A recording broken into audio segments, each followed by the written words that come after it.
Hello guys, ഇന്ന് ഞാൻ വീണ്ടും ആ വരച്ച് പഠിക്കാൻ ബുക്കിലെ കൂടെ 50 ഡേയ്സ് ഡ്രോയിങ് ചലഞ്ചിൽ നമ്മളുടെ 3rd ഡേയിൽ സണ്ണിനെ വരയ്ക്കാന്ന് പറഞ്ഞത്. അപ്പം ഞാൻ സണ്ണിനെ വരയ്ക്കാൻ വേണ്ടി വന്നിരിക്കുന്നു. ഇതാണ് കേട്ടോ നമ്മുടെ സണ്ണിനെ വരയ്ക്കുന്ന ട്രിപ്സ്. ഇനി ഞാൻ വരയ്ക്കുന്നതിൻ്റെ ഇടയ്ക്ക് വെച്ചൊക്കെ നിങ്ങൾ കാണിക്കാം. അപ്പം നിങ്ങൾക്ക് കുറച്ചും കൂടെ മനസ്സിലാവും. ആദ്യം തോരക്കും ഞാൻ എൻ്റെ കളർ പെൻസിൽ ഇട്ടാണ് വരയ്ക്കുന്നത്, ബ്ലാക്ക് കളർ പെൻസിൽ. അത് കഴിഞ്ഞ് ആദ്യം അറിയത്തില്ല ഓ വരയ്ക്കണം.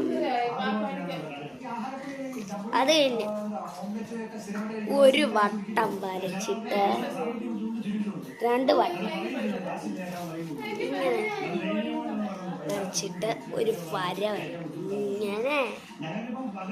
അത് കഴിഞ്ഞ്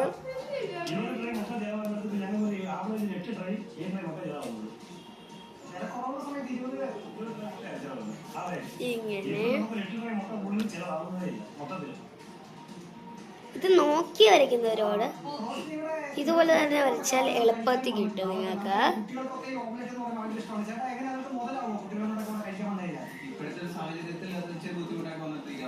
ഇങ്ങനെ വരയ്ക്കുക.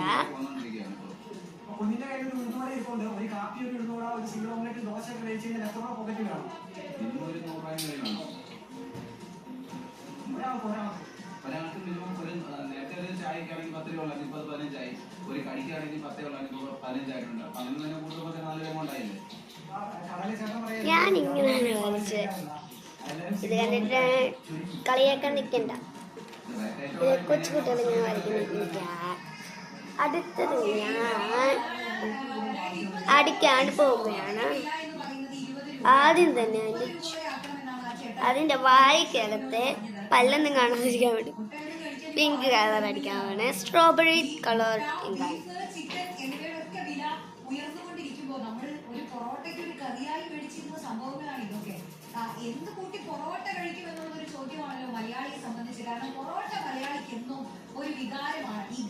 വാനാറ്റം വരാതിരിക്കാൻ സ്ട്രോബെറി ഫ്ലേവർ തന്നെ എടുത്ത്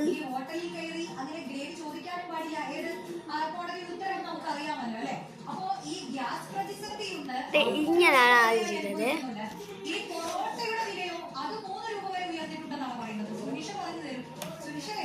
അത് കഴിഞ്ഞ് സൺ യെല്ലോ കളർ എടുത്തിട്ടുണ്ട്.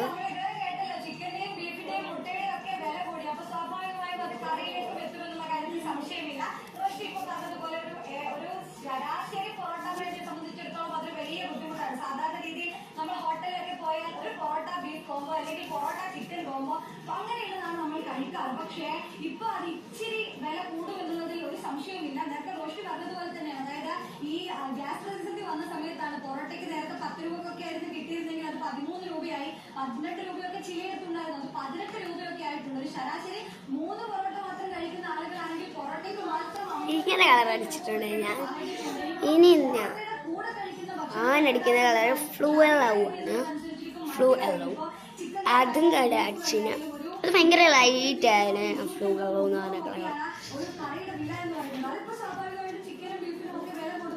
അധികം കളർ ഡാർക്ക് വേണ്ട, മറ്റേ ഇങ്ങനെ പ്രകാശം ഇങ്ങനെ വരത്തില്ലേ ലൈറ്റായിട്ട്, അതിനധികം ഡാർക്ക് കളർ.